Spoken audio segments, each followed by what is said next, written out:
Billiken fans, welcome back. It is Zach Miller and wait, who? Oh, that's not Pete. That's Matt Rocchio. We've got Rock. He's not the Rock, probably a better Rock in my opinion. But it's the Midtown Madness Podcast.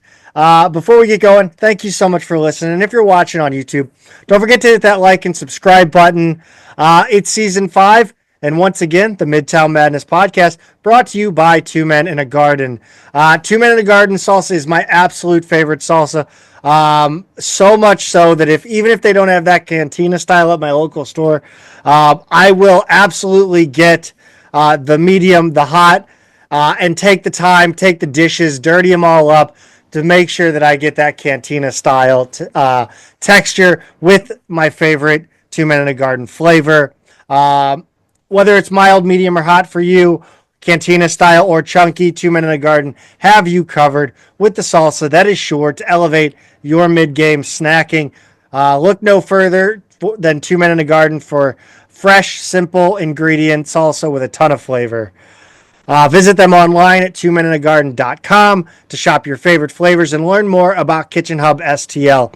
Don't forget to follow them on social media as well, at Two Men Salsa on Instagram and Twitter for the latest updates. Not sure if they were on TikTok, but you can't go on there for at least a couple of days, I guess. Rock, welcome, filling in for Peter today. Thanks for joining the show. Thanks for having me, Zach. Let's talk some basketball.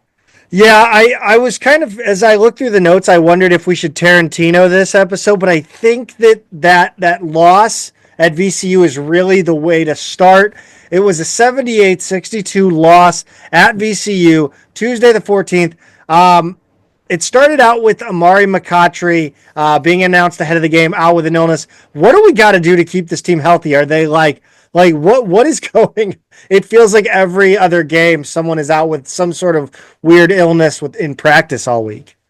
Yeah, I mean it happens. You know, sometimes teams just kind of seem like they're snake bitten a little bit. You know, you get that with players where it just seems like they can't get healthy, even though they're in shape and it's nothing chronic, and they're fine when they retire. I think Stephen Curry's a great example. His career was doomed because of the ankle injuries, and then all of a sudden it wasn't. And now he's a Hall of Famer.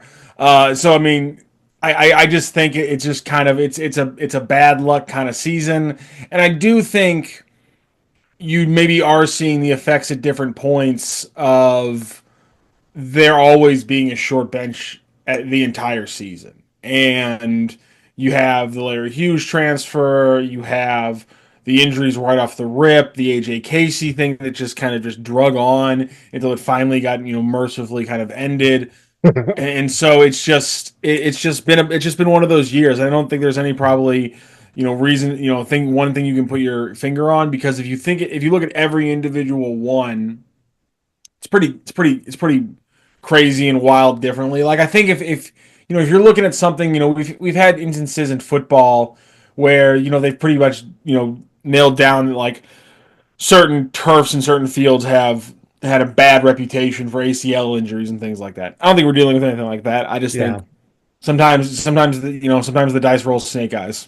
One of the absolute craziest stories in Billiken athletics history was going back to maybe, I think it was either late 90s or early turn of the century, 2000s, where, not 1890s, but no, the women's basketball team, it was the shoes. And they were having stress. They had 6 stress fractures at one time. They had to pull in a women's volleyball player. Actually, it wasn't early turn of the century. It was freaking 2005, 6, 7, something like that in there. But anyway, I don't know. That was all one. That was all the same injury. Oh yeah. This is all everything. Everything here is different. It's all weird. The Kellen thing is insane.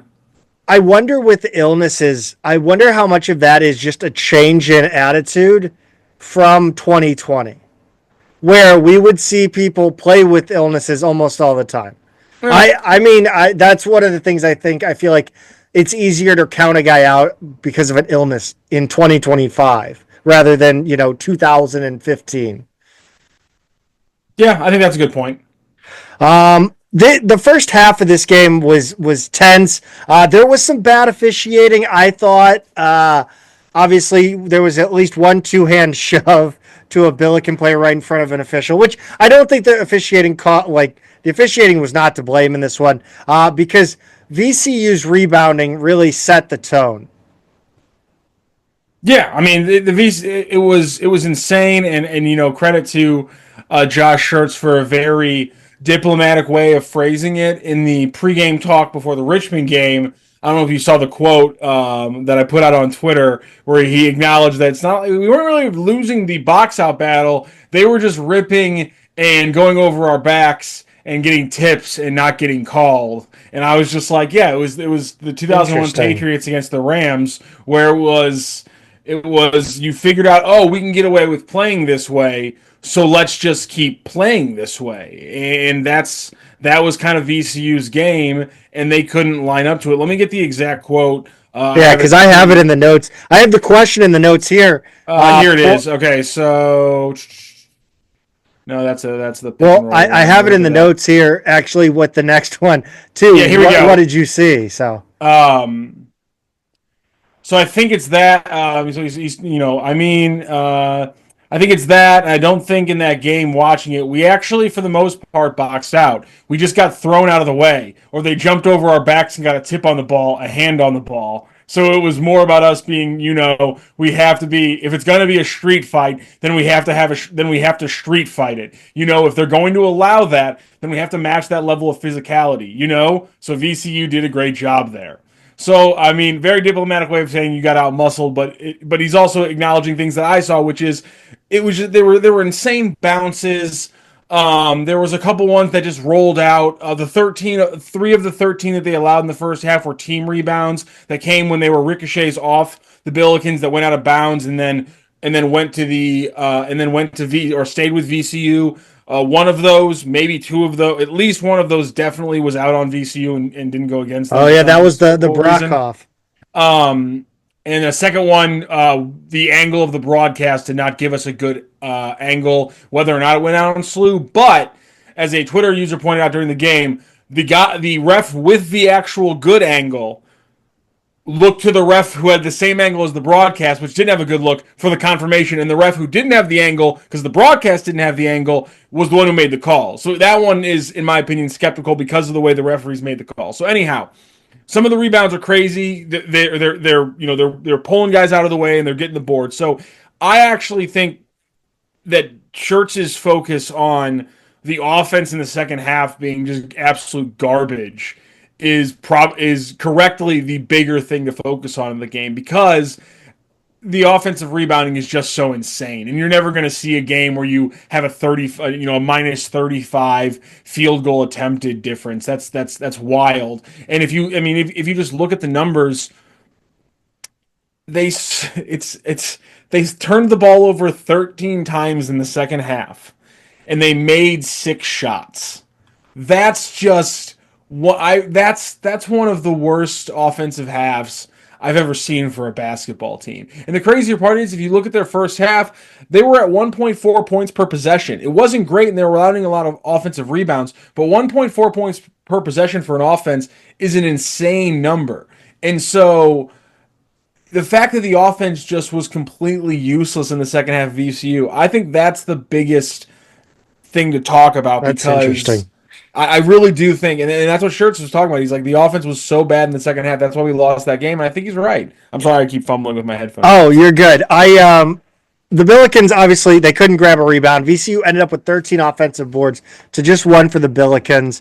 I wondered how much of that, again, you talk about the rip throughs and the fouling over the back. Again, that comes with the territory of being a bad free throw shooting team, and playing on the road at a place that is, iconic for a home whistle, allowing the other team's defense to pretty much call it if you want. We're going to do it anyway.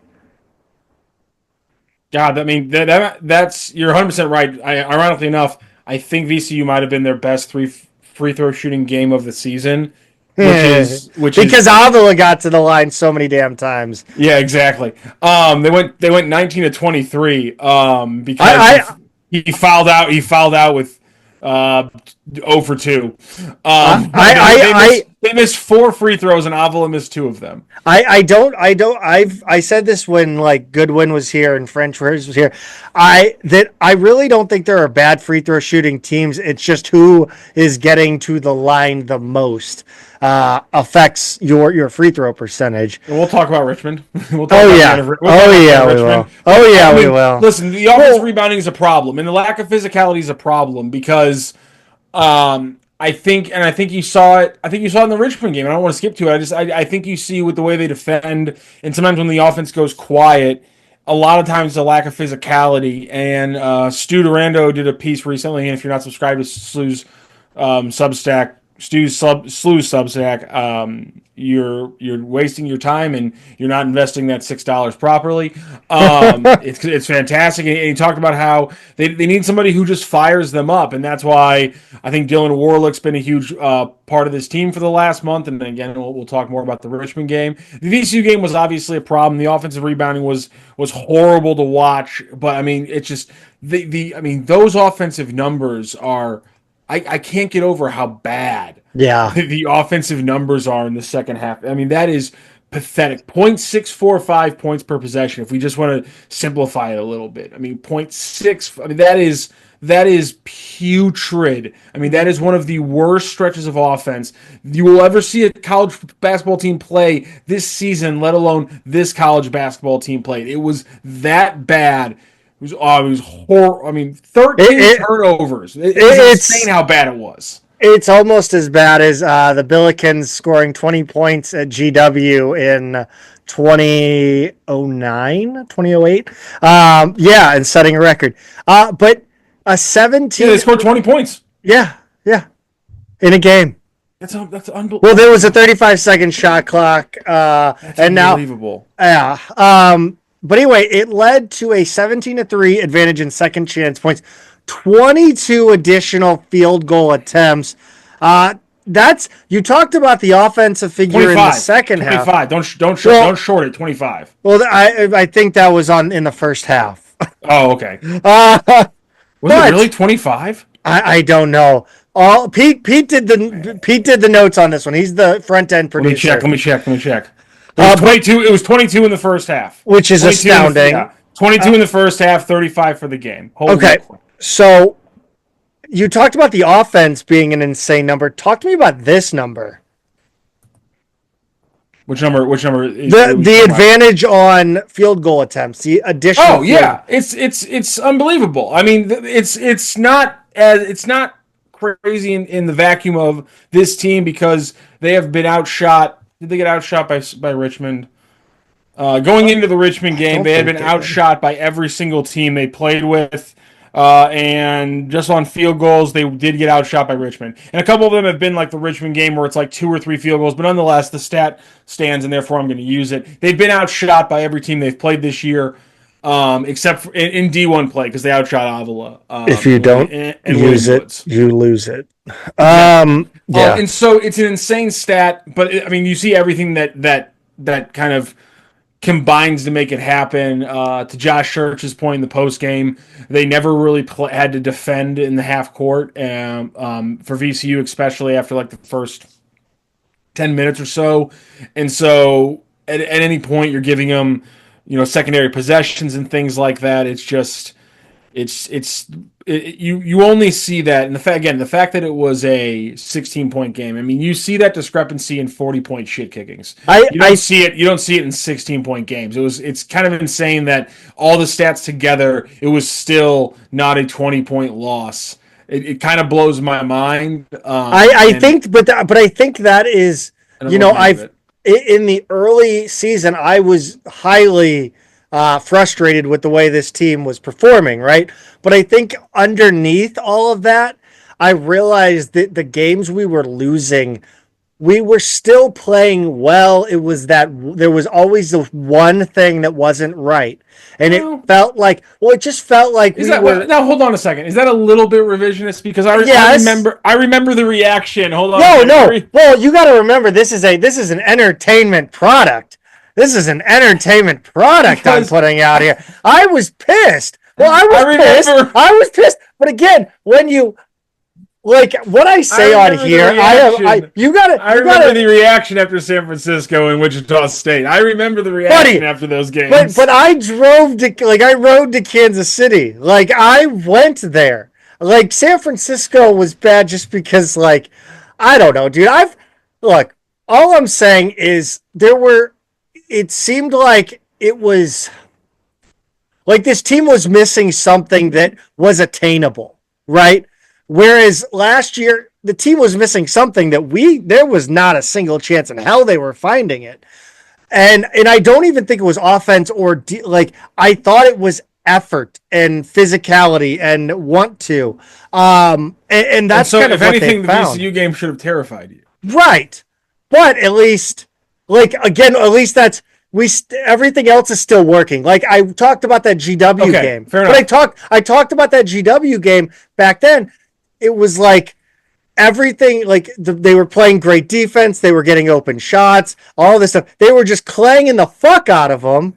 Can we do a little exercise here? Yes. What if we're recording this podcast on Thursday, the 16th, and they don't have a gritty win in the final minutes? I don't mind this loss. I'm gonna say it in a bit, but this is an okay loss. I don't like that they got that was just embarrassing to watch in the moment. The moment, they're so I get so frustrated with Dayton fans. First of all, I'm going to get to someplace because Dayton fans, I promise I'll get there.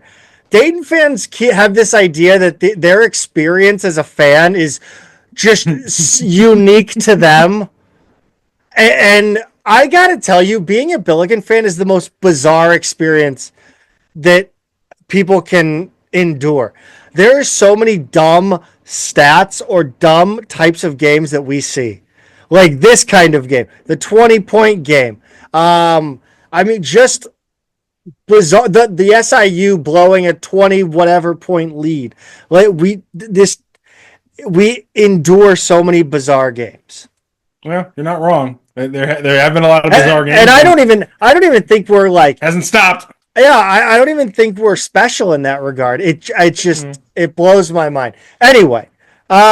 Again, I thought, SLU managed to draw enough shooting fouls to get 16 free throw attempts. Obviously, that was a lot of Avila.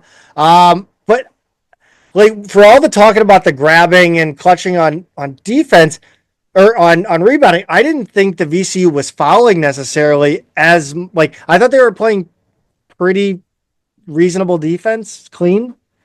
No, the poor officiating went both ways unless it was a 50-50 call that could go VCU's way. The officiating wasn't good, and so they were calling a very uneven game in my opinion. So I don't disagree with you. I thought it was. I also think Swope's getting better at challenging bigs in the paint instead of stopping and trying to up and under or looking for a pass that no one's cutting off of or something along those lines. I do like his turnaround. I think he underutilizes it. I agree with you, but he's getting better at going up and just trying to make contact happen. I know he only got 2 in the first half and 2 in the second half. I mean, it was all Robbie's, but also Robbie's just getting better at getting to the rim. And I think, not sure how many off the top of my head came from that for Robbie, because it was 10 free throws, and I think. What do you make, 8 of 10? He was 8 of 10, but I think it was 6 trips, because I think it was 2 and 1s, or and that's right. He's using that spin move off the high post a lot more, and that got him going. I showed it on Twitter, and it got a lot of SLU fans like seeing it. The way they're using those flare screens as a way to get him open on threes, but then they also use it to get him open on cuts, or rolls to the basket. So they're getting him downhill a lot more, and I know I know fans want to see him more down low, and that was something they were mad about in the second half. But they were, they adapted a little bit better. I mean, they adapted really well to Avila in the second half, hence why the offense was What was the just adaptation? completely bad. I'm not. I mean, they just blitzed the hell out of him. I mean, if you attack the living daylights out of Robbie, he'll struggle a little bit, and he only took one shot and got to the line 2 times. So I mean, they blitzed the living hell out of him.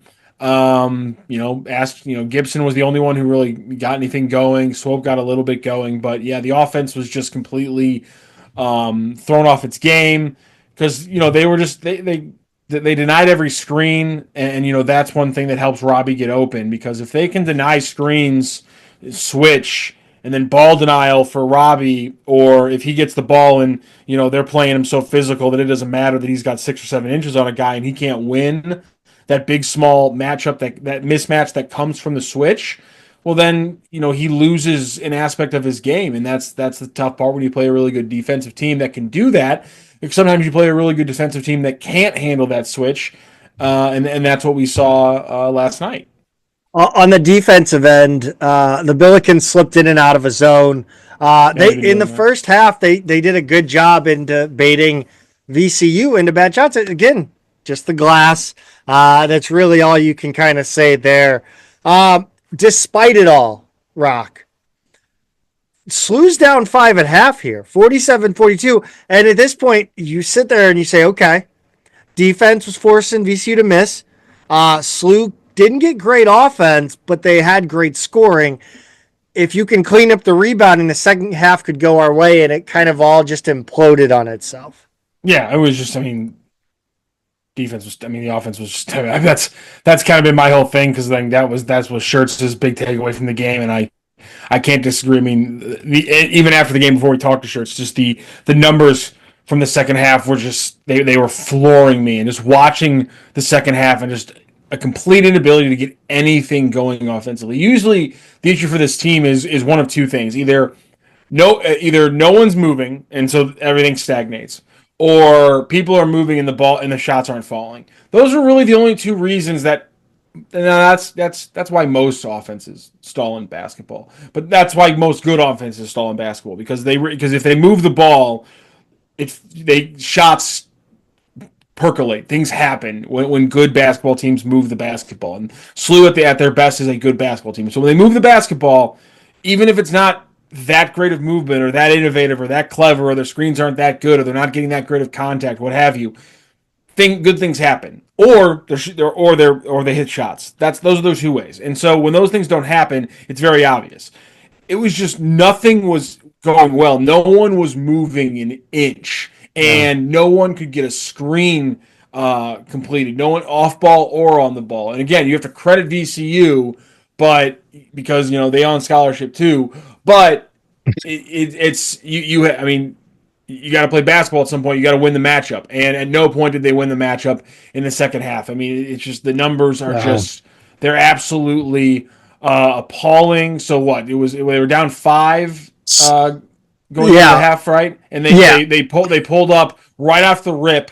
Took a lead no, they didn't have a lead for any of the second half. No, that was the full game. They led for 22 seconds in the game. It's just, God, and just for me, at no point in the second half did you see it. And honestly, that might be the most worrisome part about the losses under Schertz, is that just the halftime hasn't seen the boost in a lot of these games. Now, in some of the wins, we've seen a pretty good halftime boost, but it's just the rough parts haven't gotten turned around, and they haven't gone from losing the matchup to winning that aspect of the matchup in halftime yet. And that's probably overthinking that, because how much are you actually going to change your game plan that you've been working on for the last week or so? For the most part, a lot of these times, if I'm a coach, a lot of my opinion is probably going to come down to my players on executing. I'm not going to change everything I sat down and me and the coaches figured out. Let's execute the game plan better. And so that I think that's a commonly overused criticism of coaches. And so that I don't want to fall into that. It's just it was a completely dead offense, and I think part of that is you got out physical and just completely manhandled in the first half. In the second half, SLU is still down only 5 with 12:54 to play.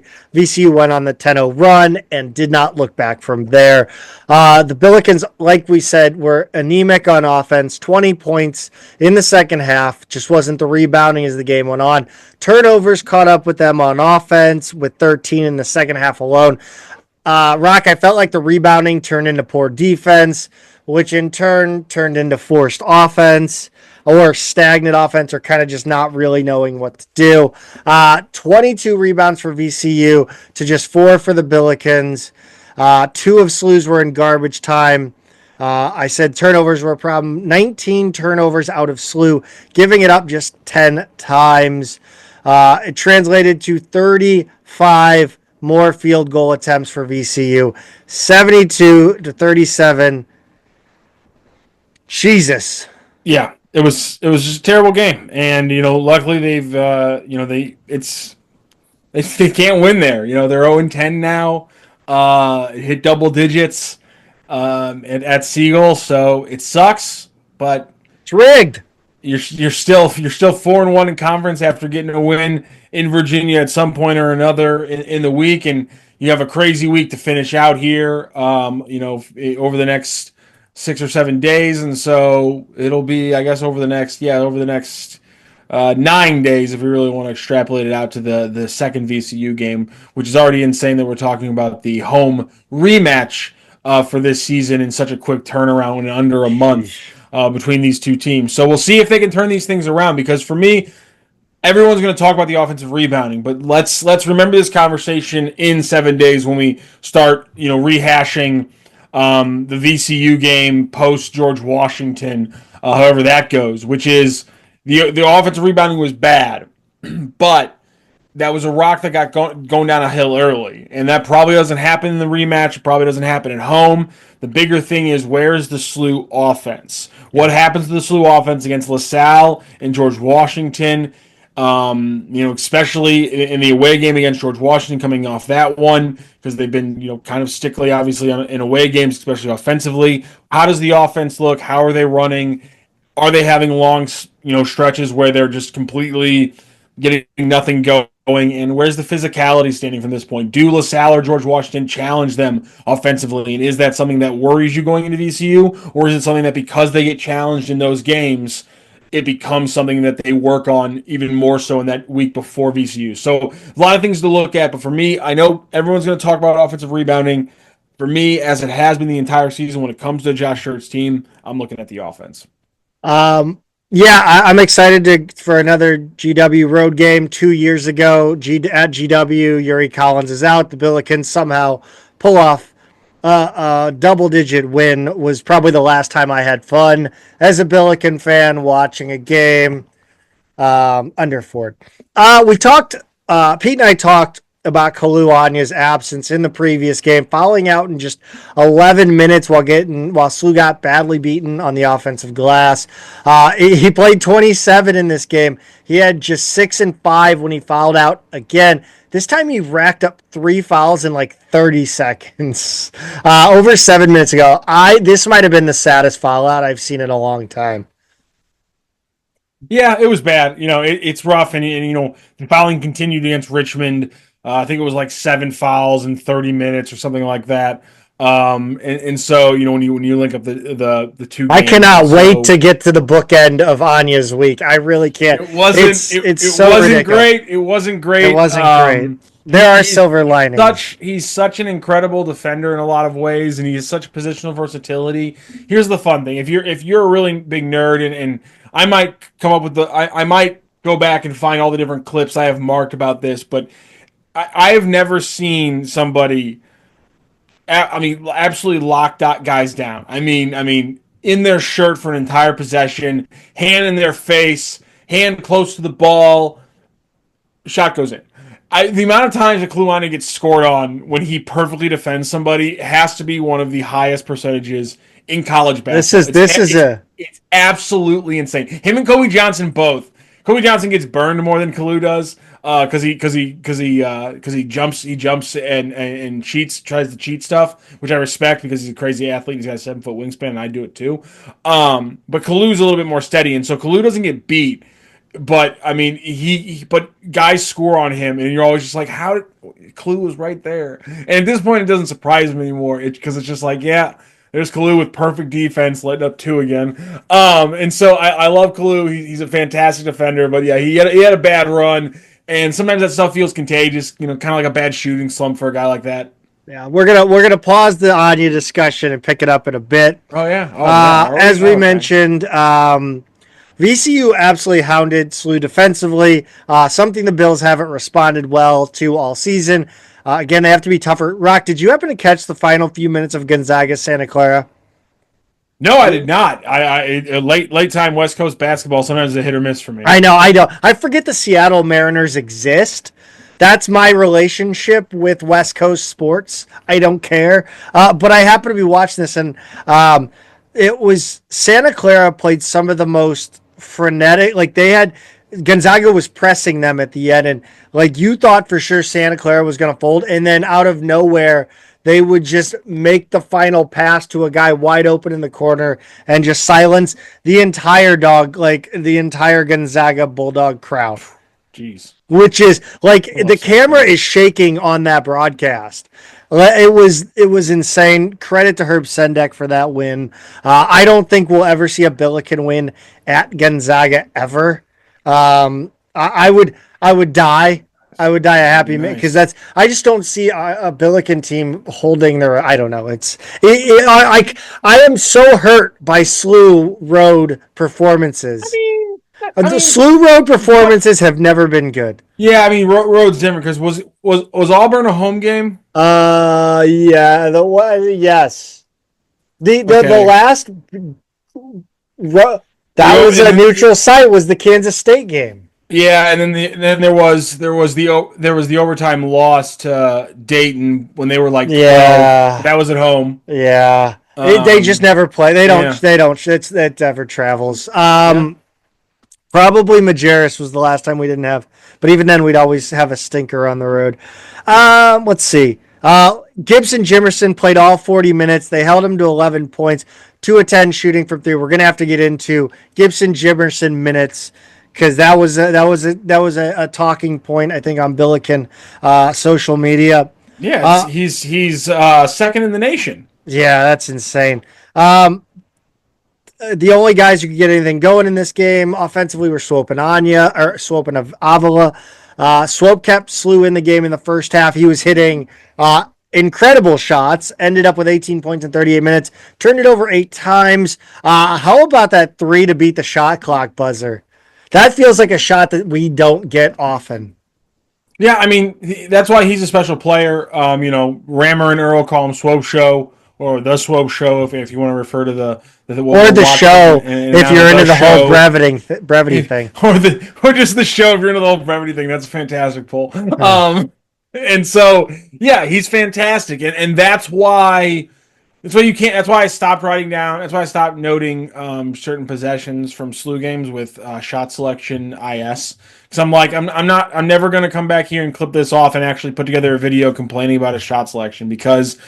This is you will take the just over a slightly better ratio than 2 out of 3 times or 1 out of 3 times he's going to take a wild shot and he's going to hit it, and you're going to have to just take the 2/3 that he misses. It's going to be a little bit better than that. It's going to be more like 36-38%.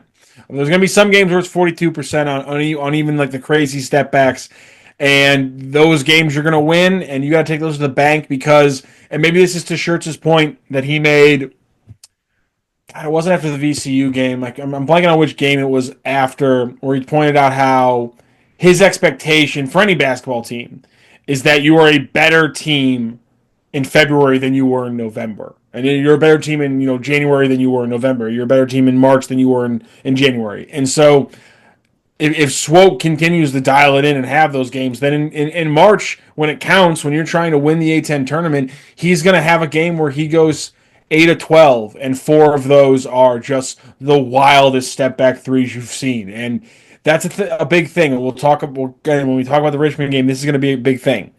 I don't think SLU fans have appreciated, and maybe this is partly because they're jaded by a bad jaded. A bad era, or an era that didn't live up. That's a 10-year. That's a decade, yeah. Sir. And I think it was also an era that, while it had some very good basketball, it was marred at times by a lack of institutional moments. Control. Well, okay, clutch moments.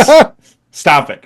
Clutch moments on the basketball court, which is what we're talking about. Yes. I feel like there was a lack of clutch moments, and I don't have the frame of reference in as many of these games as you guys have, but the amount of clutch shots that Isaiah Swope and Robbie Avila have hit just this season already is more than I've seen collectively over my last 4 years that I've deeply covered the St. Louis Billikens. Yeah, I mean that there's no doubt in my mind. I mean, the amount of just and so that's a palpable change. Yes, and it is. That's something I think you got to go back to Majerus.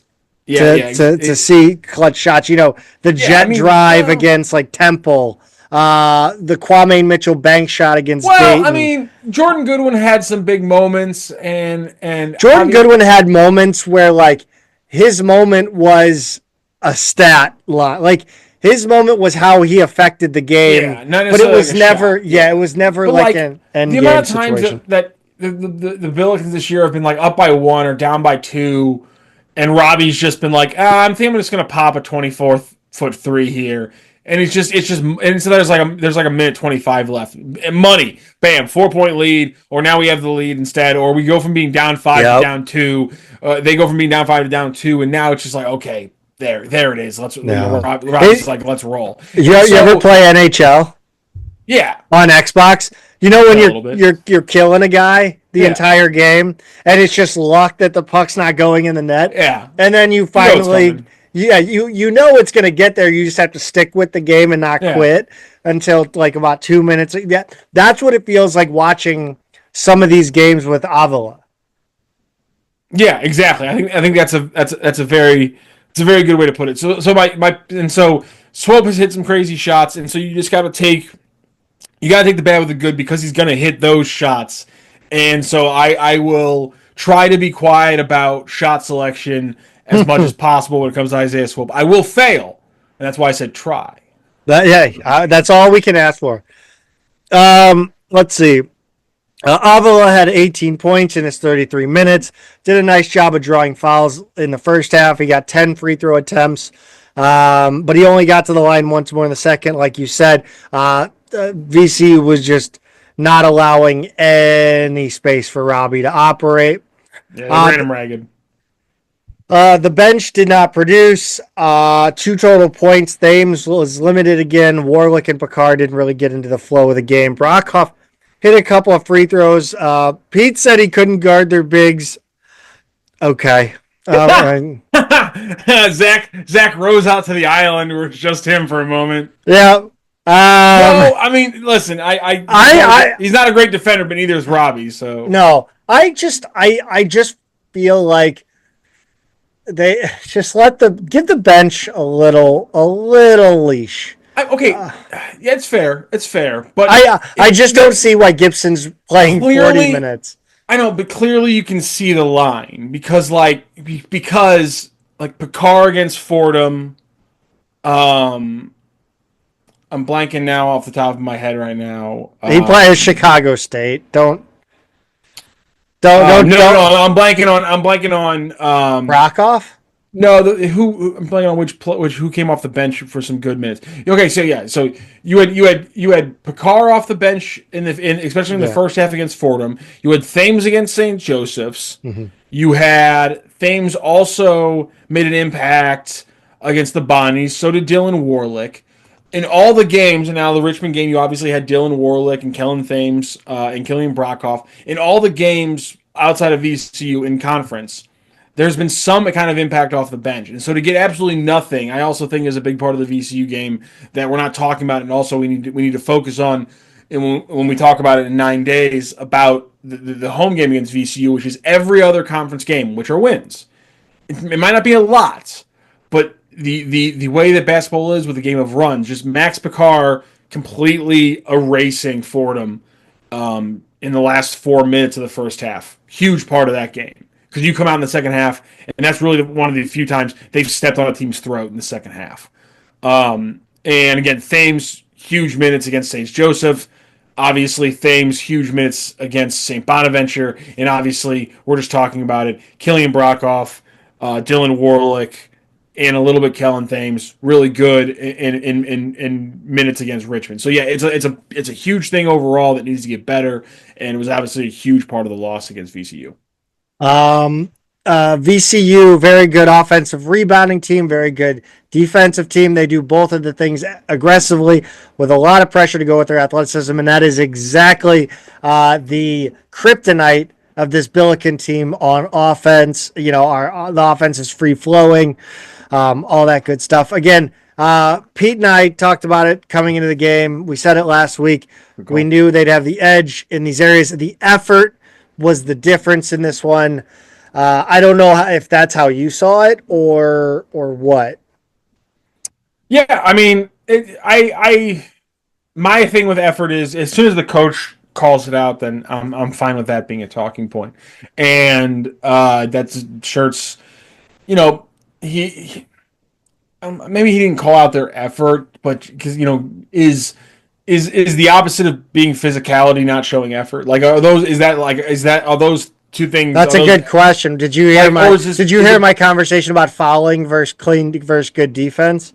Well, that I think but again, I mean, it's kind of the same kind of, I don't even know what kind of question that is. I think fans, and that's why I don't like using the good everything, because I think it's a buzzword for fans. Because like, if a player doesn't move his feet very well, laterally to like slide over and make a play, is it because he didn't care, or is it because he had a brain fart for a moment? Like, you don't know. No. And like it's so I hate attributing it to effort, but the bottom line is they didn't work hard enough. Okay. And maybe that's okay.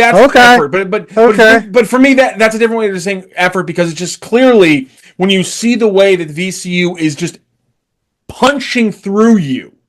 Yeah. You at no point punched back. And that's not, in my opinion, some people call it effort. I would say, Shirts is going to say they just weren't physical enough. They didn't, maybe, I don't know if you even say they didn't want it enough, but that's a fine way to phrase it.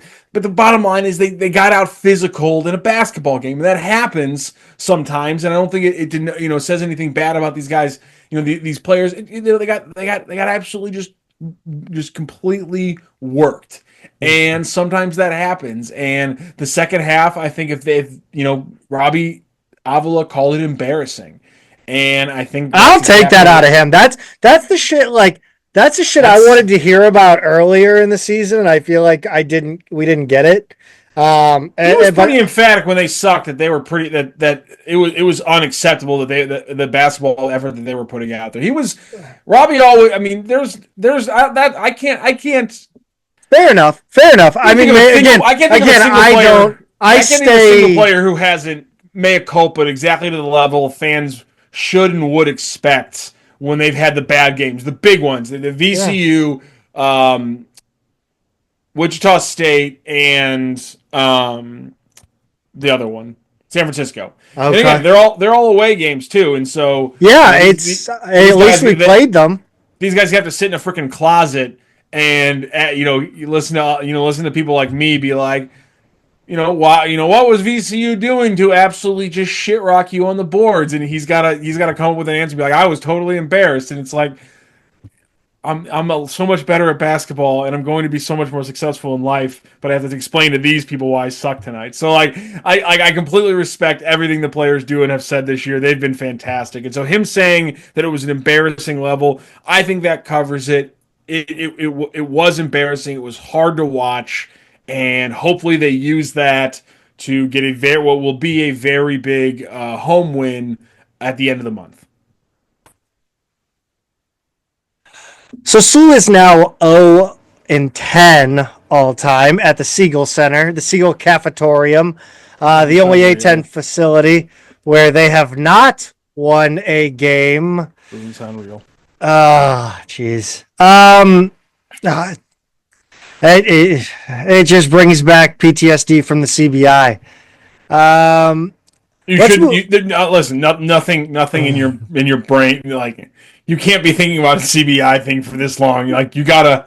Like, I understand being a crazy fan. I'm a petty asshole beside being a crazy fan. I'm still not over the 2006 NFL draft, and I'm telling you, I think that's a little bit too far. Let's talk about this 63-59 win at Richmond on Saturday the 18th. Rock, I tweeted this out after the game. I said for 35 minutes, Anya's play. I'm gonna rephrase this because I really didn't like how I phrased it in the tweet. I'm going to pick with this take too. Okay, for 35 minutes, Anya's play was going to be a negative talking point in a Billiken loss. Shirts moves him on to Neskovich, and Anya's play will be the sole reason the Billikens pull out this win. Yeah, I don't have a problem with that in and of itself. My issue is that, like, other than switches, like Anya, like when was out there, he was on Neskovich a lot of the game.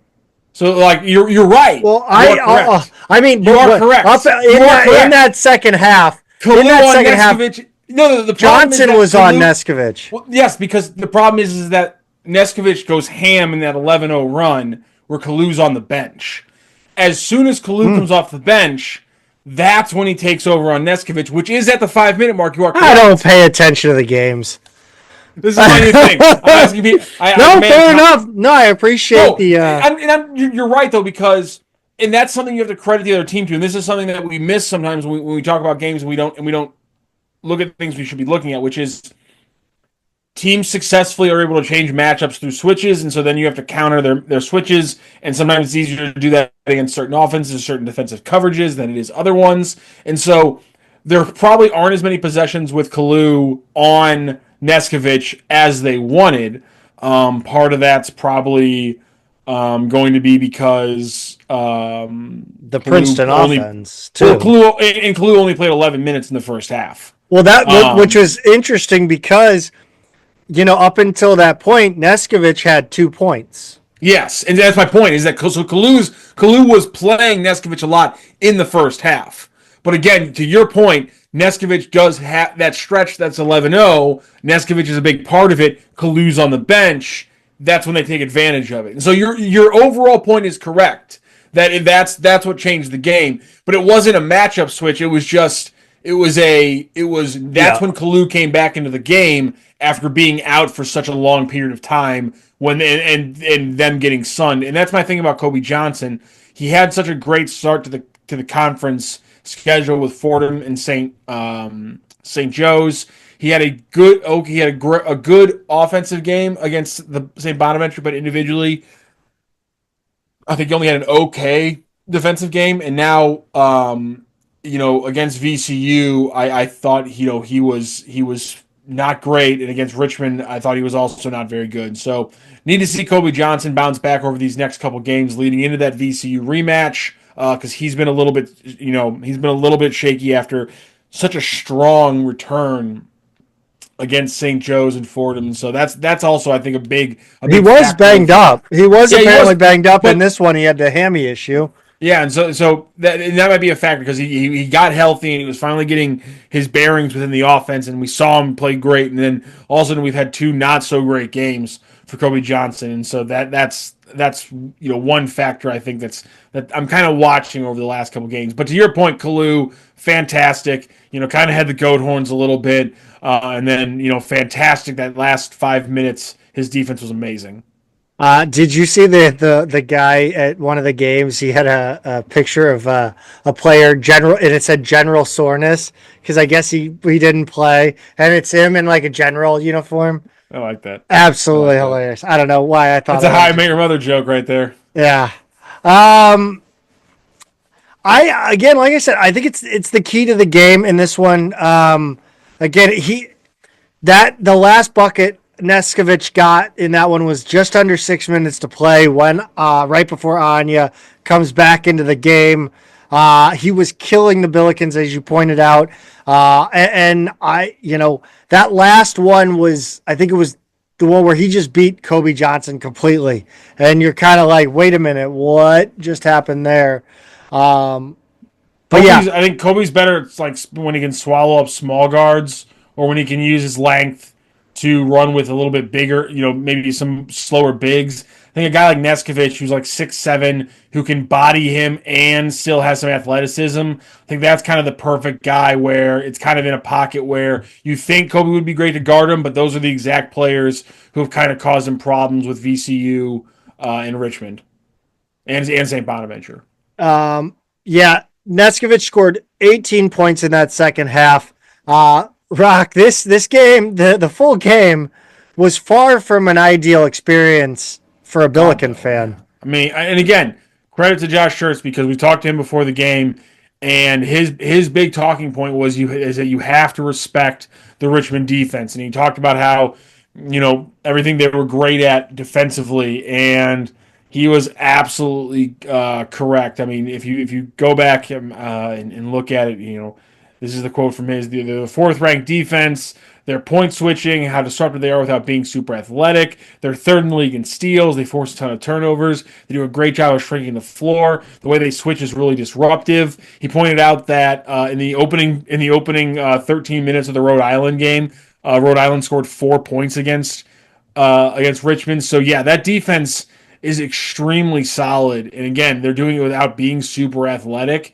And so maybe we saw a little bit of what they saw in the VCU game, and I think we did see this, which is if they can't be athletic, they can be physical, and I think we saw that. I think we continue to see how that can be something that the Billikens can struggle with.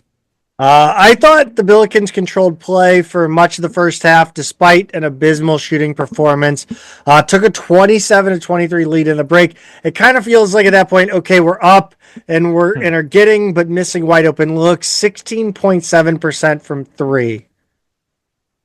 Yeah, it was just. I mean, it was a bad shooting day. It wasn't falling at all. When they were getting shots to fall, it wasn't coming from good offense. So I mean, it was a weird night. It was a weird day. It didn't get any. It didn't simplify at all in the second half, and it might have gotten weirder actually. It definitely did. You figure there's no way. There's no way, Rock, we're going to shoot as bad in the second half, and we didn't. But it was 22% in the second half. So that feeling turned out to be a correct one. Gib Jim goes 1 for 6. Swope goes 3 for 11. Robbie 0 for 2. I told Peter this past episode that when SLU looks like it's getting beaten and the other team is threatening to pull away or mount a comeback, that this I have to remind myself, and in turn people around me are also reminded. I don't know if I'm actually reminding them, but that this is not the same coaching staff. People need to be reminded of that. Kind of, man. There are levels of trauma to the past 2 years. All right, that's fine. This didn't get nearly the conversation going on Twitter that I wanted it to, which bothers me, because it's legitimately like this is the forum I'm going to use to like try to explain to people why this blew my freaking mind and why like I didn't freak out about it on Twitter, but like I put it out and I was like I need people to understand why this is not the same coaching staff, and that's not a shot against Ford and his coaching staff, but just this is why I think I've been accused of drinking the shirt's Kool-Aid, and fine, it's fair. Are you wearing Nike? Are you wearing black Nikes right now? No, I'm just wearing a black shirt. Okay. I just had to make sure you weren't in Heaven's Gate. No. Hail Bob, whatever. Because my and call it drinking the Kool-Aid, fine, but like the bottom line is like going to press conferences as somebody covering the team. You ask him questions and you learn about the game. It's enjoyable to go to press conferences. And then it's just fun. It's always enjoyable to go to press conference to talk basketball. Travis Ford was a very fun person to talk basketball about, but Travis Ford would also do a thing coaches would do where it was like he'd be a little bit guarded. Josh Church is not guarded anyway, and I love it so much. So I don't know. Did you see this post I put out on Saturday morning where Church was talking about topside tagging, offensive rebounding, and everything? No, no. Okay. It was a very long clip, and it didn't even come from one of my questions. It came from a question that Tom Timmerman of St. Louis Post Dispatch and STL Today asked him about offensive rebounding. And I'm not going to read the whole quote. You can go to my Twitter, ROCCSTL, and you can find it. And if Zach wants to retweet it, he can, because it just in the early 2010s, rebounding changed in the NBA, and unlike in the end. Basketball is very top down, and you'll hear, and you've heard Shirts talk about it, and Travis Ford even talked about it too. Things that happen in the NBA eventually will trickle down to college basketball, and then eventually to youth Very basketball. Reaganomics. Yes. It happened. Yeah, it happened with 3-point shooting, and another thing that happened is the way that not nearly as much 3-point shooting, but another thing that happened in basketball, especially at the NBA level, is that rebounding changed. And what happened is the teams essentially stopped rebounding and started prioritizing the transition game both offensively and defensively. So we're gonna get our guys in transition, so we're not gonna worry about offensive rebounding, and because they're not gonna worry about offensive rebounding, we're not gonna send as many guys in the glass. And so it's created a lot of permutations. Teams got smaller, which was part of it. Also, I think I'm not knocking it, but I think if you go and watch every single rebound that a guy like James Harden or Russell Westbrook, pick your point guard or guard that pulls down a ton of rebounds or has a ton of triple doubles. Look at how many times it's a 3-point shot or it's a long two or something like that, where the only person going towards the glass is the point guard, because all other 9 players on the floor get back in transition, and the point guard goes and grabs it and starts the offense. Look at how many Russell Westbrook got those kind of rebounds. So teams abdicated the boards to prioritize transitioning. So then you've had some anomalies. The NBA is getting bigger. It's kind of going back. And you've had some anomalies. Literally, the Cleveland Cavaliers won the 2016 title over the Warriors because the Warriors were a team that said we're not going to ever worry about the glass. And the Cavaliers said, well, we pay Tristan Thompson a lot of money, and LeBron likes him, so we have to play him, so how do we win games? And their option was, what if we attack the living crap out of the boards when nobody else in the NBA does? And that's the reason. LeBron going Superman also is a huge part of it. But the other reason was we can get away with trading 2s for 3s against the Warriors if we just get a shit ton of 2s, because we keep getting offensive rebounds and they have nobody who can consistently go up against us. So then Josh Church just casually in the pregame talk, it blew my freaking mind. I've never heard of basketball. This is basketball thought across the entire NBA. Is you can't cut away all this incredible transition offense that happens in the NBA now, and you can't crash the offensive glass. So you got to get back. You got to get back on defense. So then Josh Church in the Richmond call is just like, actually no.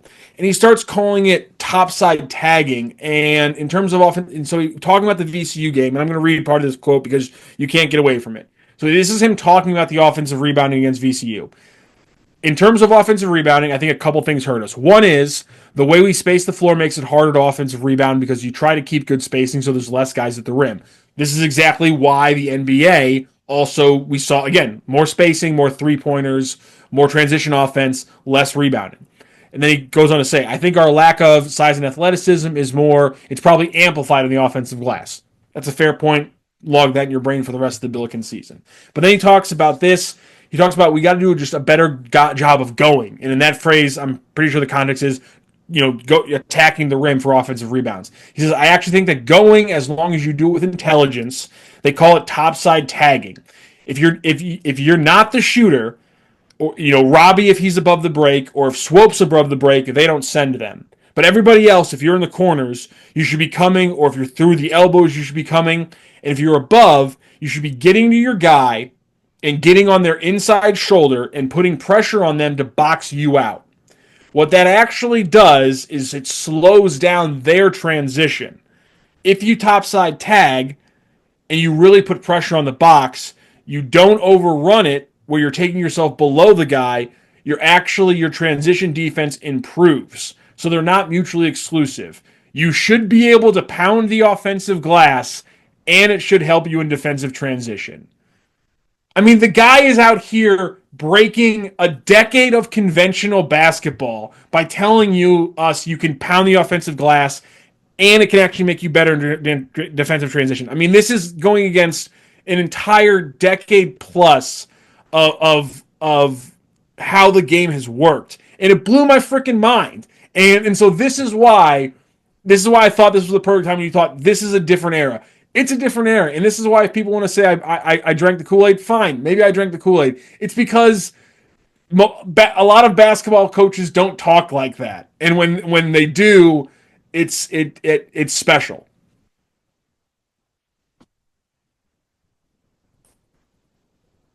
I am muted. I was just letting you rock. Sorry. I probably said yeah and didn't even know I was muted. I do that all the time with Pete. Yeah, that's insane. Now I've got a title for the episode. I've got something. I was gonna put the villain from The Incredibles on but I think now I'll go with topside tagging.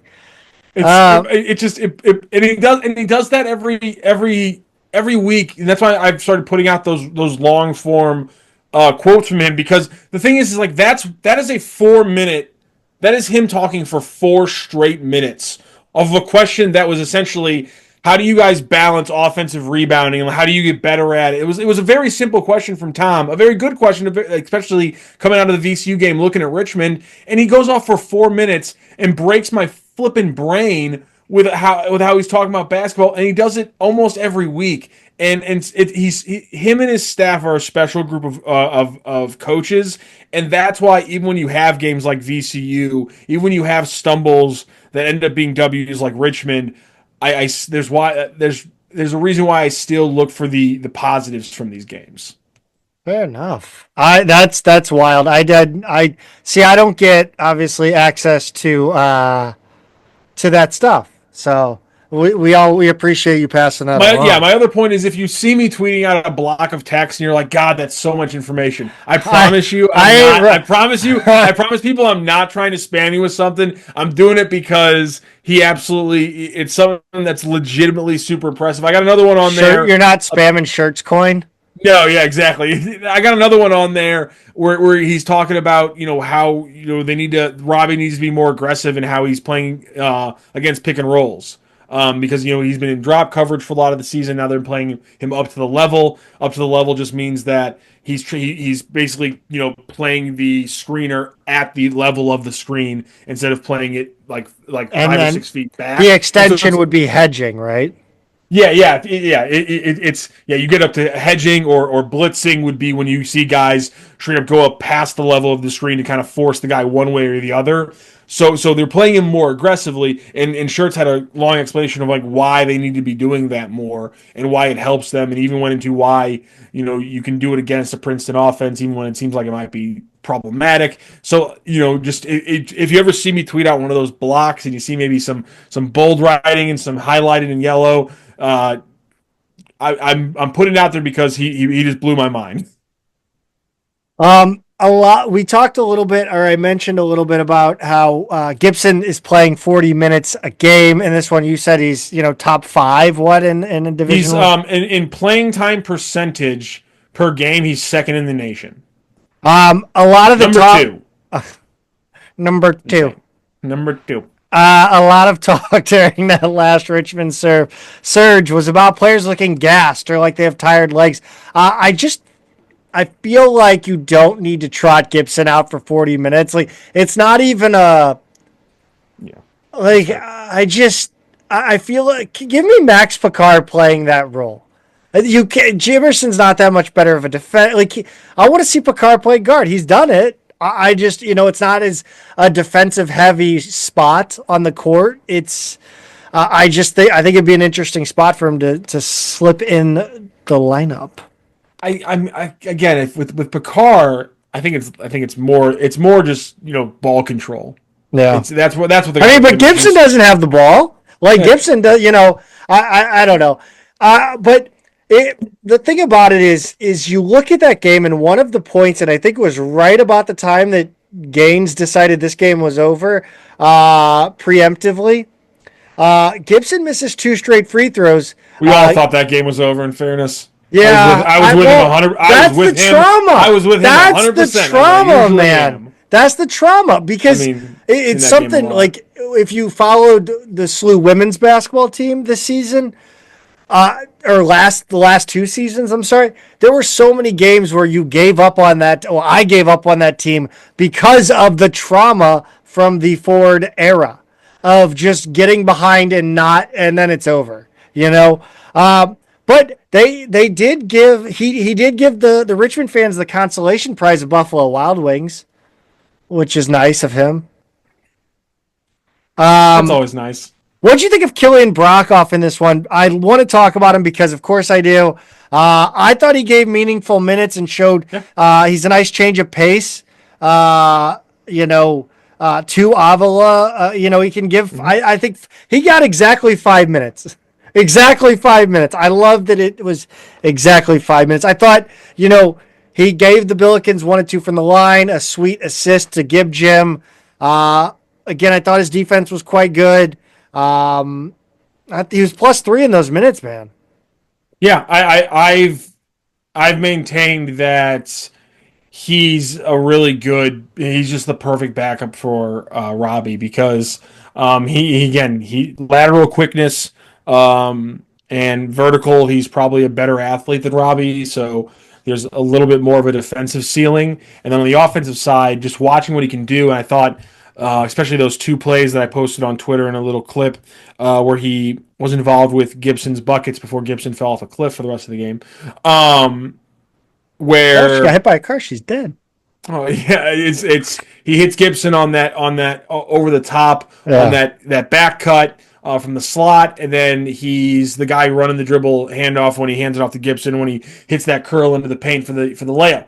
And it's just those are Robbie Avila sets. That's what those are. So if you take a guy who can run similar sets, yes, he's not going to be able to drive to the hoop and do a little do a fake pass into a layup like Robbie was able to do against Richmond. That was flipping insane. Was that which did I miss? I think I missed that play because there was one point where I thought read my Twitter more. I think there was a play where I thought it was going to a TV timeout. Grab your phone.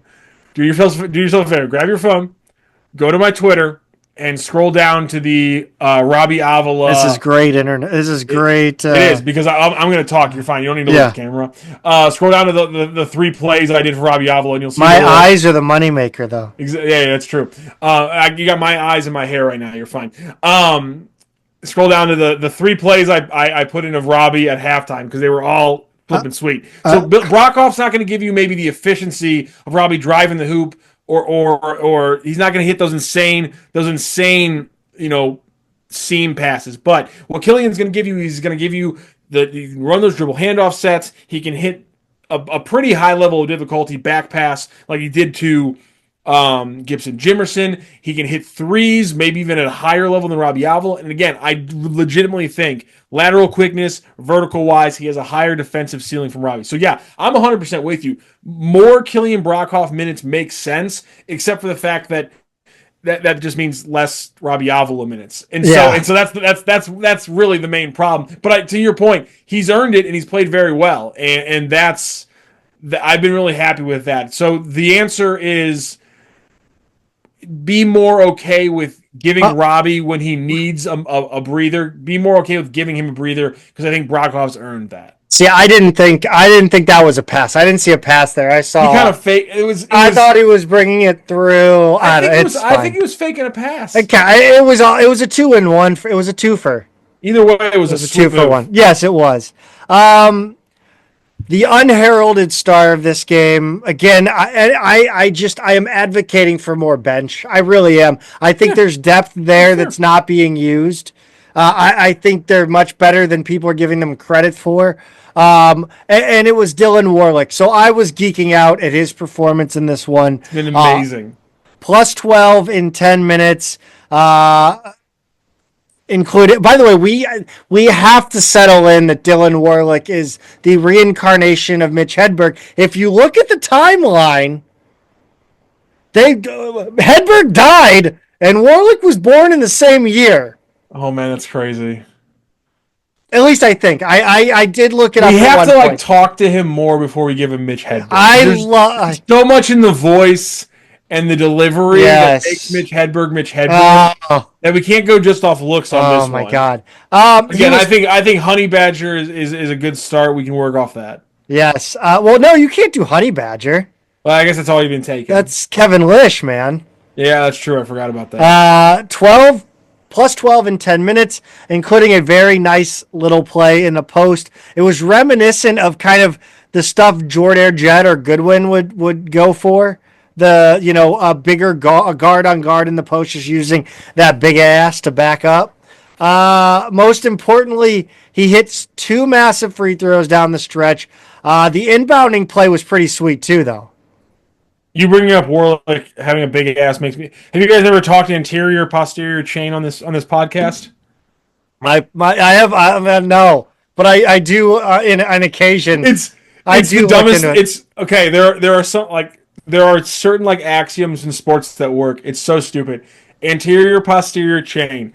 If a guy has a big ass, he's going to be a good athlete. I don't know what it is. It's just the correlation is insane. Anterior posterior chain. Or wait, maybe I might be saying that slightly wrong, but my point is that I think it's hilarious he brought that up because he's a guy that you're like, man, he doesn't seem like a great athlete. But deep down, there's conditioning people out there like, no. You can see that guy's going to be a great athlete. Yeah, he's got a fat ass. He sinks too, but the inbounding play though. The inbounding play was great. Oh my God. Are you team layup or team wait for the foul? On which part? They show and go. Swope comes to the sideline. They blitz Swope. And he finds Warlick underneath the hoop, right? Yes. So and then Warlick gets fouled. Yeah, are you team lay it up Warlick, or are you team head to the line? I'm with Earl who was on the broadcast because I was listening to the broadcast at that point. I'm with Earl Austin Jr. Swope's got to take that to the hole and get the contact and be the one taking those free throws. I'm really happy Dylan Warlick hit them. No, but my point was Warlick specifically. Oh, you're saying I'm going back. You're saying pass happens no matter what. Yes. I always am a proponent of going up strong as soon as possible because I think defenses in that situation are going to go up immediately, and then you can get them. You can go up and get a shot off in a foul situation, and just the chance you might hit it in the open play, and then it's a +1. You take the chances out. I would say go up strong, especially because I think SLU's issue is that they don't go up strong right off the rip enough. Yeah. CC Kalu Anya.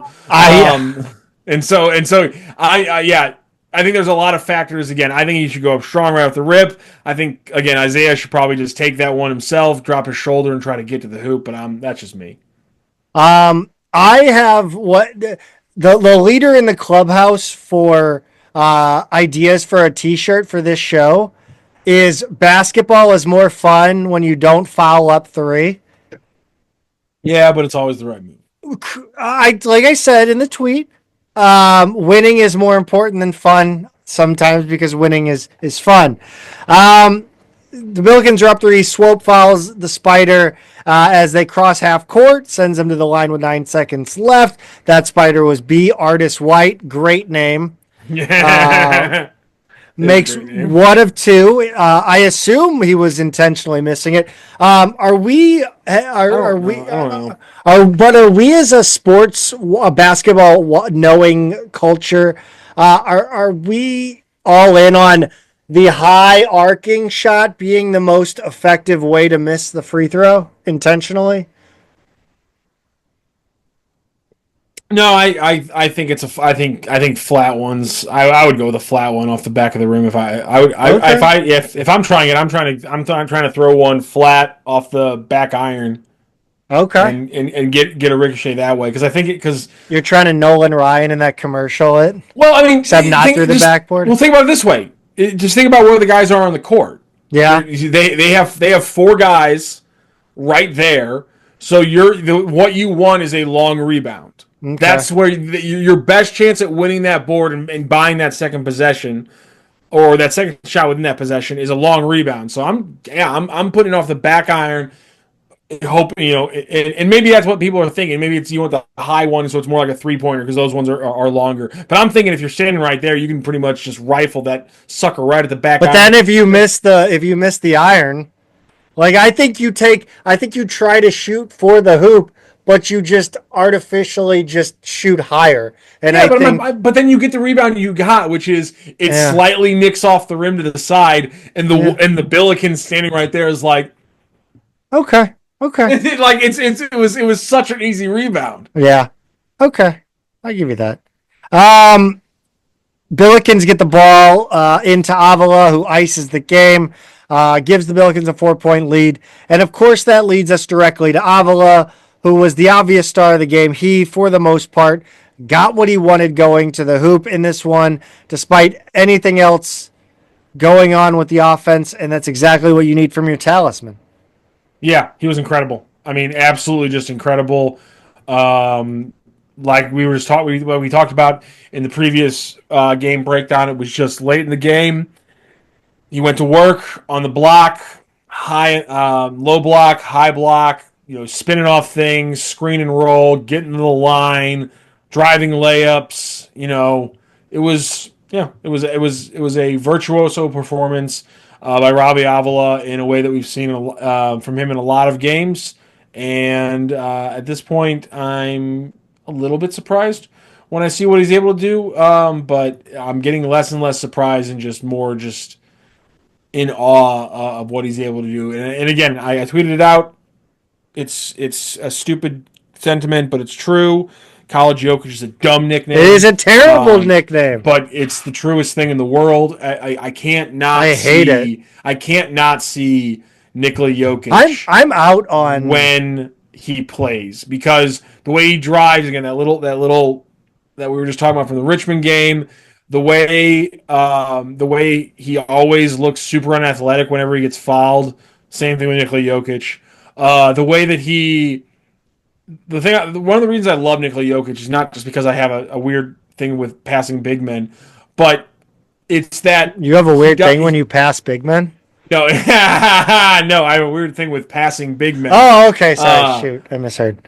Bill Walton, Arvydas Sabonis, what have you.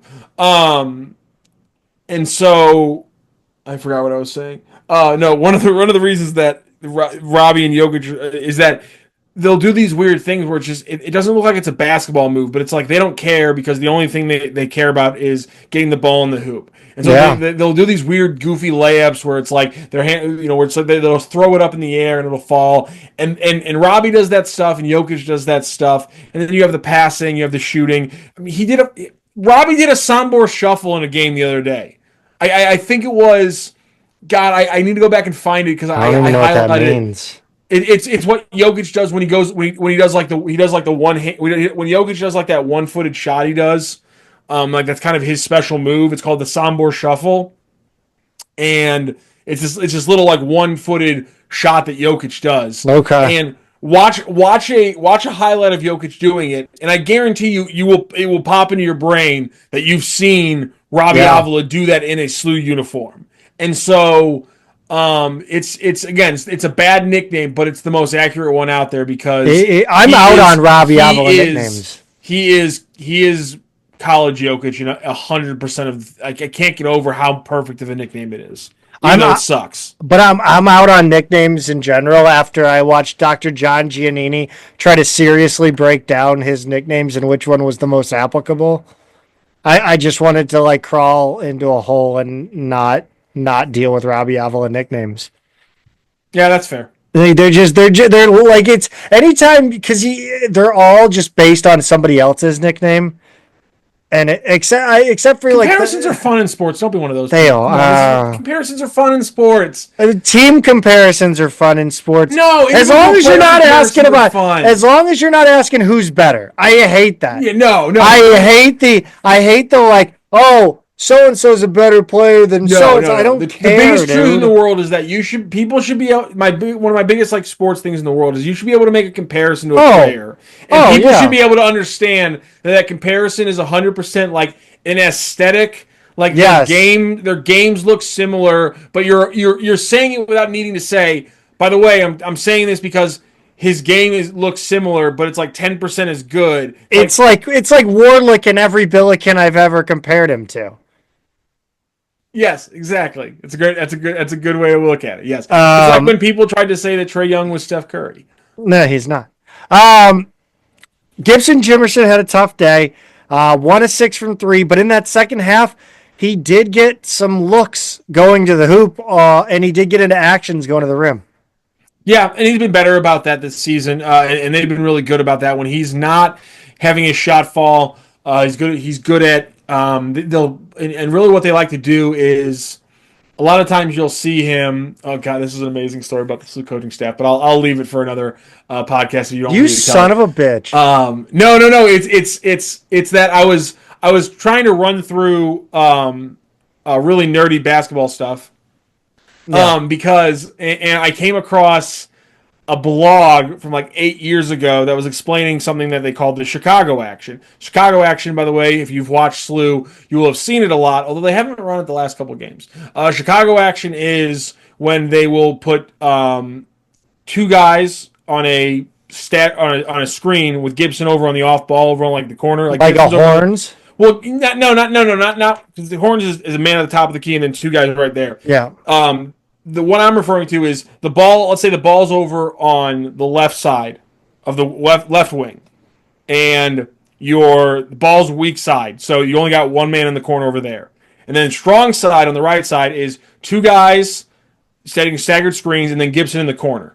And so what Gibson's going to do is Gibson's going to run off those screens. And so you see this a lot with what SLU does. And usually what happens is that one of the 2 guys setting the screens, usually Robbie or Kalu, gets the ball, and then it's one of them is a pin down screen, and then the other one is a dribble handoff screen. You know what I'm saying? That kind of action. I think if I watched it, I'd be like, oh yeah, I know that. I swear. Okay. It's again. Gibson comes off Gibson comes off a pin down from the corner, and then there's another dribble handoff waiting for him, and then he comes around that dribble handoff. Yes. I've seen him run off 2 screens. Yes. Okay. So anyway, it's called the Chicago Action. And we need to rename it. Well, no, the coach that gave it the coach that names that Phil. action Was is Zach Boisvert. Oh, okay. And I found this because Zach Boisvert named it when he was an assistant at Army, like 6 years ago.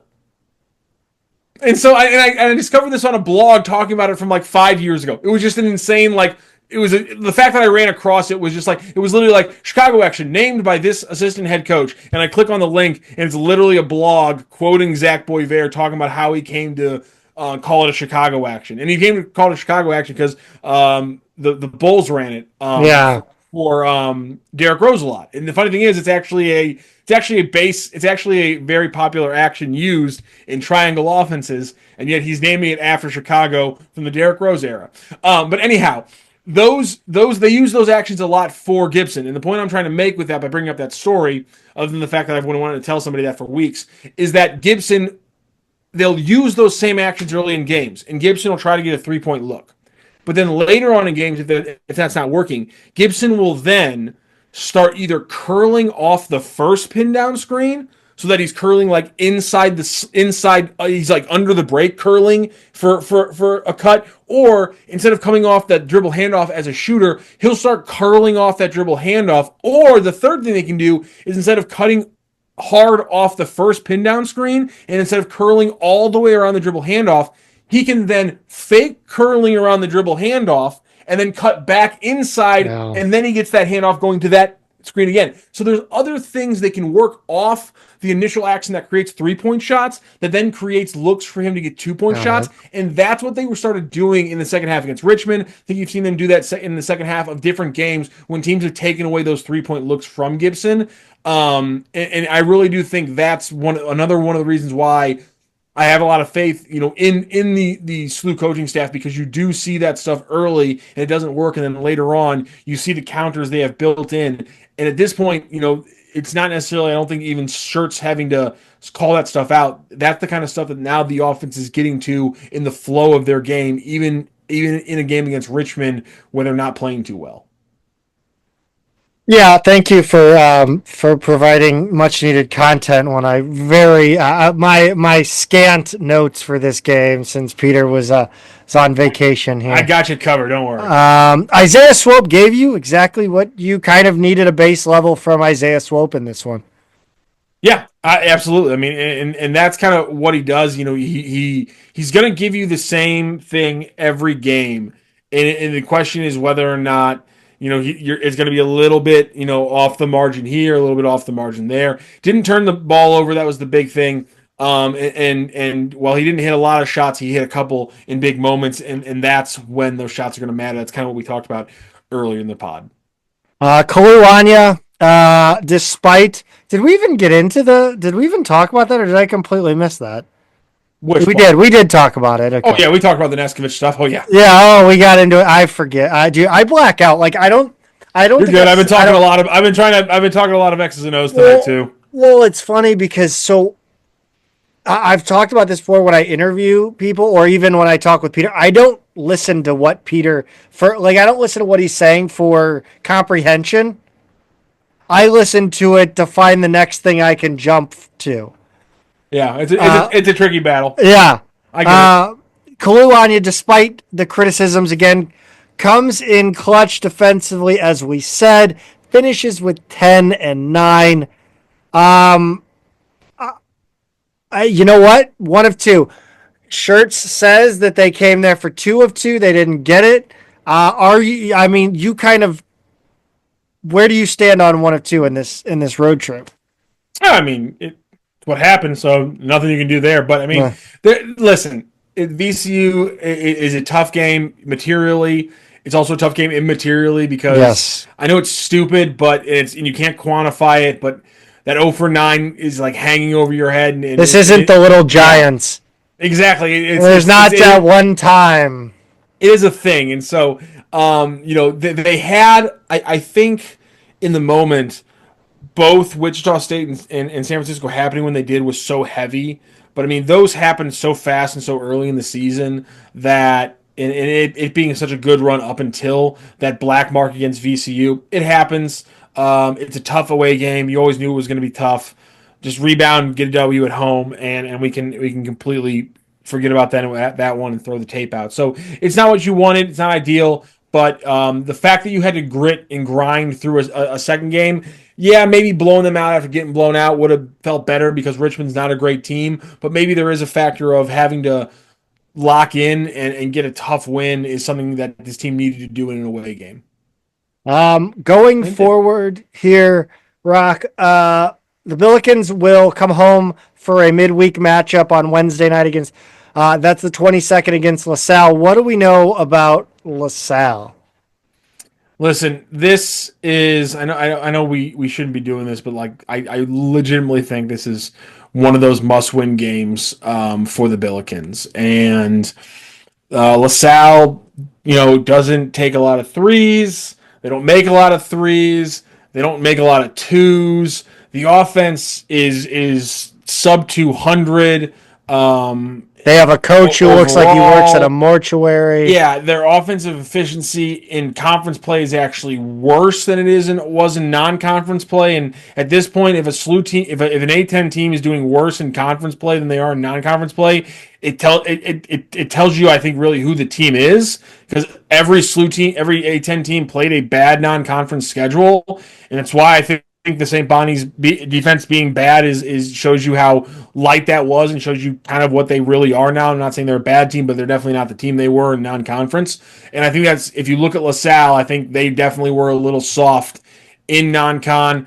At the same time, their defense has stepped up and gotten a lot better, but part of me wants to call a little bit of BS on that one because a lot of that is predicated on an absolutely insane 24% three-point percentage allowed in conference play so far. Ain't no way that continues, and ain't no way that they are playing such good defense that they have gone from allowing a pretty much college average 32% to an absolutely insane 24% allowed in three-point percentage. That's not happening. That didn't happen. I don't believe it. There's no way. Wait till we hit 20% of our threes. Yeah, right. I've called two events in the A10. I've called two events in the A10 2 weeks in a row here. I'm thinking about buying a lotto ticket at this point. Corey McKeithen is a top scorer at 16.7 points per game. He's only 5'10", so one of those small A10 guards. Wait, sorry, excuse me, my bad. I was misreading that one. They actually... Yeah, their defense allows 37%. Yeah, you're fine. No, their defense has gotten worse. My bad. I was looking at the matchup, not the side by side. I was looking at the side by side, not the straight up. Their defense has gotten worse in conference play. LaSalle's not good. Everything's bad. Everything was okay in non-conference play. It's gotten terrible in conference play. The defense is even worse. It got worse as soon as I clicked on the button. Holy crap! I knew they were bad, but man, this is. How is this game only a 7-point game on KenPom? Because we played terribly in the non-conference. St. Louis has got to win this one. It's got to be a solid 6 or 7 point win, especially after you weren't really in control at all in a Richmond game. That again, I know there's the away game factor, but you need to be in control of this game from the rip. Absolutely. There's no I don't see any part of this that should really flummox the Billikens. Corey McKeithen, top scorer, 16.7. As I said, he's one of those small guards that manages to be a problem. Dayshawn Shepard is the best dunker in the league and averages about 12 and 4 as a 6'5" senior guard. But as we all know, the legendary story about Bob Knight, I had the best dunk of my career, coach. He said, was it worth 3? They lost against Dayton and Loyola. I will say, gutted out wins. Yeah, I will say, their backup center and their starting center both have some pretty good offensive rebounding numbers. Yeah, so I don't. Let's watch. I guess be on the watch for that one. But I mean, they are 300th ranked on defense at 2-point percentage. Again, we are scarred, my friend. Scarred. We're scarred. I know, but I'm just saying it's a perfect matchup for the Billikens at home. There's no reason that this shouldn't be a W, which is, again, I understand that's why you're worried. That's completely reasonable. Yes. It'll snow out of nowhere. It'll be 8 degrees outside. People won't show up. There'll be 200 people in the arena, and we'll shoot 0%. It's happened before. We've seen it. Usually it's against Duquesne. That I don't know why that always happens, but it is. No, I don't. Yeah, I'm not seeing any stylistic reasons why this shouldn't just be This shouldn't be exactly what KenPom has it at right now. I mean, well, I'll run through the numbers on George Washington for the 25th. Oh no, they don't turn the ball over. It's not like SLU ever forces them anyway. Okay, that's true. Yeah, it's fine. While you look up George Washington numbers, I'm gonna just run down the fast facts. The Revolutionaries are 13-5 overall and 2-3 in conference. They beat Dayton, Rhode Island, lost to Richmond, Duquesne, and George Mason.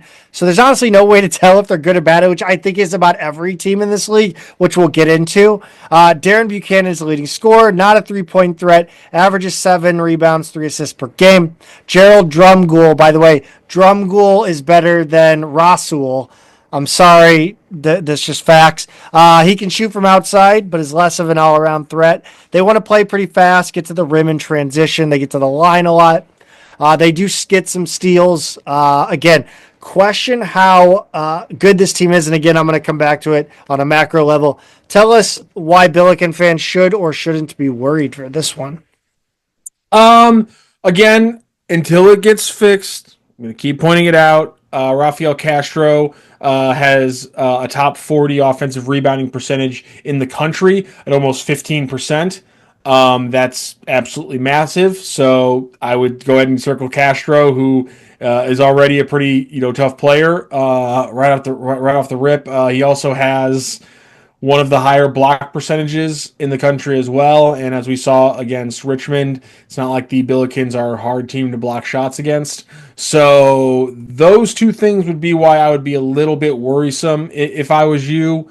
Overall, if I'm looking at things to be a little bit more positive about, again, I think GW is another team who their offense has gotten a lot worse in conference play. They've gone from 107 offensive efficiency down to a sub 100, which is below average. Their defense has got a little bit better, but again, I chalk up that to the fact that they're playing a bunch of A10 teams in conference play, which I don't think are very good. And so that's kind of the big thing that I would say is just that I just don't have a lot of confidence that these teams are better. It's a away game. That's why Ken Pom has it as a George W. 3-point win, which means it's essentially neutral, even site kind of thing. Yep. They're a good defense. That's the one thing I think we have to watch. Kind of like Richmond, where you want to talk about the offense because they got some solid players. They got a really tight rotation who can score the ball reasonably well. But really, when you look at the defense, that's something that jumps out to me. And I think it's going to be another game on the road where you have to wonder, can SWLU win a game only scoring 65, 68 points? That's kind of how the profile of the GW game plays out. Let's take it around the A10. I'll hit Wednesday the 15th and let you kind of go through Friday, Saturday, Sunday. Some wild this conference. Seriously, this conference is the best value. Like this is the value menu if you're a basketball fan, especially if you're a sicko. George Mason 67, Dayton 59 at Dayton. Is Dayton straight booty? No, I just Are the NIL payments didn't go through? no. And I hate that we're seeing videos of college players enjoying their time. Listen, I crossed paths with enough Mizzou athletes to know that for the most part, I don't know that. Place. I don't think their level of play. I don't think their level. Most college athletes' level of play is not being affected by their extracurriculars. No, not at all. I don't either. I just don't. I know, but I know it's a storyline around Dayton. It's the dumbest thing I've ever seen. Oh, I'm happy to perpetuate it, but that Mally Smith video, like, it's not. If you're posting video, here's the thing that I for some reason I guess the younger generation or the younger half of my of millennials still didn't figure out it early enough, but the earlier half of millennials understood. If you take videos and then post them, you're a snitch. And there's a very simple way. We all decided there's a national no snitching policy in this country. All right, stick to it. If you have a video of somebody doing something stupid, keep it to yourself. Don't be a snitch. I thought, like, I'm talking about people posting videos of themselves. Like, that's the dumbest. That's the dumbest thing that this new generation has. Well, yeah, if you John Morant yourself, that's your own damn thing. Yes, dude. It's like they were trying to make this as if it's like so. It's like it looks like college kids having fun at a Halloween outside party. Like, there's nobody's in distress. It's not like it's. And the other half is like, oh no, a team that was ranked early isn't good. Like, this happens every year. Look at exactly to what happened this entire week of college basketball. Yeah. What did 20 of the ranked teams lose? It's why ranking teams before February is dumb, but you have to do it so that you can talk about teams that beat number one and so on and so forth. So, I mean, listen, they're not a very good team. They don't do any of the little things right. They need explosive games. They need explosive games, to win at all. And SLU is that to a lower point. They need Robbie and Swope to both have 16 to 18. Dayton needs somebody to have like 24, and because they just don't do anything consistently well, and so they're just. But if all their players start putting it together and they put all of a sudden that's the thing is, would you be shocked if they won 4 games straight in the tournament? No. The A10 tournament? Absolutely not. And that's why it's unfortunate, but we're gonna have to watch it the entire way, and that's why certain fans will have fun giving them crap about it until that potential 4-game run happens. Yes. Duquesne 73, George Washington 65. I don't know what we're going to talk about Duquesne in a bit. Bonaventure 63, Richmond 45, LaSalle 79, Davidson 76, Loyola 81, Rhode Island 77. And in the sicko game of the year, UMass 120, Fordham 118 in triple overtime. We could do a special episode That was hilarious. on this. Yeah, it was insane. Just a few statistical highlights for your listening pleasure. 79 total fouls. 10 players fouled out. 6 on Fordham, 4 on UMass. 122 combined free throw attempts. 80 total points scored in overtime periods. It was the most points ever scored at Rose Hill Gym. 238 in the 100th anniversary of the building opening. Roswell Diggins has 46 points after vomiting in a trash can in the first half. It's an all-time single-game scoring record for UMass with an asterisk in my opinion, but whatever.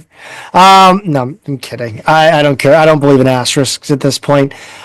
Former Billiken Daniel Rivera scored 29. Using the term former Billiken Daniel Rivera is very loose. 29 points, grabbed 12 rebounds in 48 minutes. Jackie Johnson III scored 36 for Fordham. The game lasted 3 hours and 45 minutes. This was TV Teddy Valentine's wet dream. Yeah, I hate that it was such a big day for the officiating crew, but it was an insane game. Credit to all the players. I think there was one player who was somehow stayed foulless for the majority of the game, which I don't know how the hell you're avoiding it in that moment. Just try harder. Fire. You're not playing hard enough. Yeah, what are you doing there? Yeah, it was an insane game. I love that stuff. Tell us about Friday through Sunday. Man, VCU and St. Joe's. That was kind of a crazy one. It was a real. It was a 1-point game until like 3 minutes left. I want to say. Yeah. And then VCU just kind of leaned on St. Joe's, and it was a tough one to watch in the moment after watching the SLU one, because after watching the way they played against St. Joe's, it seemed like it was such a winnable. It seemed like VCU was a winnable matchup for the Billikens. Yeah. But again, the Siegel Center, everything, it did give me a little bit of confidence that the Billikens could get that win at home at Chaffetz in a week plus. That was kind of my big takeaway from VCU and St. Joe's. What about you? Yeah, I thought so too. It was frustrating. I think frustrating was the way to go because you see kind of the blueprint. And now Schertz just has to take that blueprint and kind of adapt it to the Billikens. And then Saturday we move on. It was a 78-69. Yeah, 78-69. Yeah, because despite it being a 1-point game, like I said, the VCU literally leaned on them and pulled away in the last few minutes. On a Saturday night, last night, George Mason 80 over George Washington 77 in double overtime. And of course, we all got a chance to see a lot of that game because it sucked, and it was so much fun to watch it. I loved it. It was great. That was we knew. Who do we got to vote in office to get like the FCC to make it so these networks have to show, like, you can't show 2 games at the same time and push your people to streaming if you're paying for that. Like, we got to come up with some way to like how Bally Sports has another channel, like you got to be able to add it to a channel. And they eventually did, and like if you were paying attention, you're like, oh, it's on here, I can watch this one. Where was it? It was on just like the NBC Sports. Oh, no! I mean, you should be able to find it on another channel. Like, I agree. Yeah, I agree with you should absolutely have to. Or I miss NBC Sports. I said it on the last episode. I love the visuals of NBC Sports broadcast. I do. I love it. The picture's always crisp, and I miss it dearly. Anyway, continue. Moving on, Duquesne, big 75-57 win over St. Bonaventure. To your point, how good is Duquesne? And my My answer to that is I think they might be top 4 in the A10. Okay. It's so hard to tell. Are they just good as it pertains to the conference, or are they actually a good team? You know, Underlying numbers, they're. I mean, I'm underlying numbers. They're one of the best teams. And so I legitimately think at the end of the season they could be top 4. oh my. I mean, just because if you look at everything, it's real too. I mean, their offense is right now. Their offense in conference play is 111 for offensive efficiency. SLU's in conference play is 106. Overall, SLU's is 110. So their conference offense is better than SLU's offense overall. Their defense, not it's still above 100, but it's just above average. And it's pretty much the same thing it was in non-conference play. And right now, again, any A10 team that is kind of playing similar levels of basketball or hasn't completely fallen off a cliff, coming off of a non-con that was weak for everybody. And again, they didn't play well early in non-con for Duquesne. Obviously, they lost their first 6 games right off the rip. But with wins over, a 12-point win over Rhode Island, the win over GW, a huge win over St. Bonaventure, fighting against St. Joe's tough in overtime. Yeah, I legitimately think end of the season, they might have one of the biggest turnarounds, not just in conference, but in college basketball. Talk to me about this Rhode Island, Davidson, Dayton, Loyola, and then UMass and LaSalle. So Rhode Island 92, Dayton 90, Davidson 90. Davidson. That's why. Well, let's just go. Let's just go to Dayton. I do that so often. Forget. Let's give the scores on the Rhode Island and UMass, and then let's talk about this Dayton Loyola game. UMass beat up on LaSalle 82-60. That shouldn't surprise anybody. But then the overtime game that you want to talk about, the big one, 83-81. Loyola falls to Dayton in overtime. Dayton wins on an alley-oop in the closing seconds of overtime. That was a big one there, especially because, I mean, I don't think a lot of people expected, even 2 or 3 weeks ago, if you asked them, how do you think that Loyola Dayton matchup's going to go? I don't think anyone's saying it comes down to the end after both teams score, 80 points and go to overtime. Yeah, it was wild, and like Wow. You want to sit there and see that you talk about that final defender for Loyola, and you're like, what are you doing? But also, like, the last thing you expect is a full court alley oop or a half court alley oop. I just Great call. It's great pass. His beer pong skills that he learned at that Halloween party really paid off. Wasn't it Malley and Letang in the photo? Yes. I'm pretty sure it was Malley. Yeah, and that's it was Malachi Smith to Letang for the layup. Incredible. The camaraderie that was built on the beer pong table, smacking women's asses. Malachi Smith was absolutely nails. The last 20 seconds, Malachi Smith hits 2 free throws, or hits 2 out of 4 free throws, and then assists on that final bucket. So yeah, I mean Malachi Smith last 40 seconds, absolutely huge. We're gonna go down the standings here. George Mason sits atop the conference. I hate that they're 5-1. I don't think they're for real, but they did play a great freaking game against Dayton. That was an unbelievable game. Mason sits at 5-1 at top the conference. 4-1 are the Rams, the VCU Rams, Billikens, and Dukes. Bonaventure, Rhode Island, Massachusetts are all 3-3. Dayton is exactly where everybody predicted. Rock 2-3 in conference. Yeah, we saw that coming, right? Yes, absolutely. I predicted it right. Exactly. Good job. St. Joe's, Loyola, George Washington, LaSalle, Davidson, all at 2-3. Richmond 2-4, and then the Fordham Rams are too high in last place at 0-5.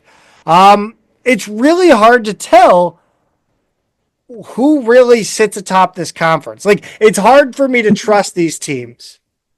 Because my top 4 at the end of the season. Yeah, go ahead. My top 4 at the end of the season is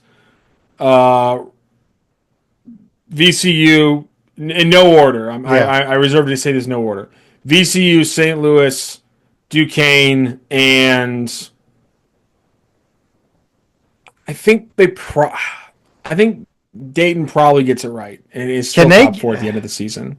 Man, I was really hoping they would just sink so low they wouldn't be able to crawl You their way out think of it. so, but it's just like, I mean, Rhode Island seems like it's smoke and mirrors. Yeah, 100%. I'm 100% on the Bonnies just not being what we thought they were during that non-con.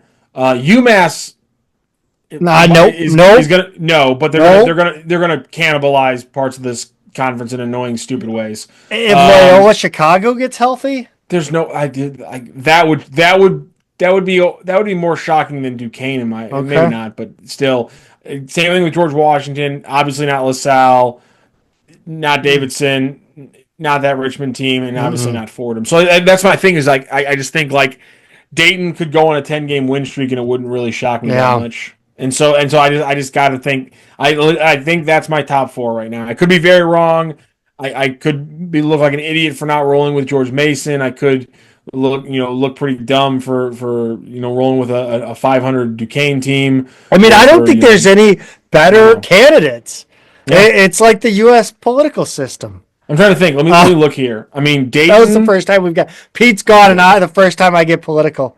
So I mean, maybe not like a 10-game win streak, but like, oh man, Dayton's. I don't know. Looking at Dayton's schedule now with like new eyes. I mean, I don't think they beat us here at Chaffetz. I mean, and they're back to back in 3-day span. God, the end of January for everyone is hellacious. My God. In a 10-game span, Dayton has to play 4 games, and 3 of them are away. Yeah. They play at Duquesne on the 21st. 3 games later, they host St. Joseph's. 4 days later, they're at St. Bonaventure, and then 3 days after that, they're at the Billikens. That's a hellacious schedule.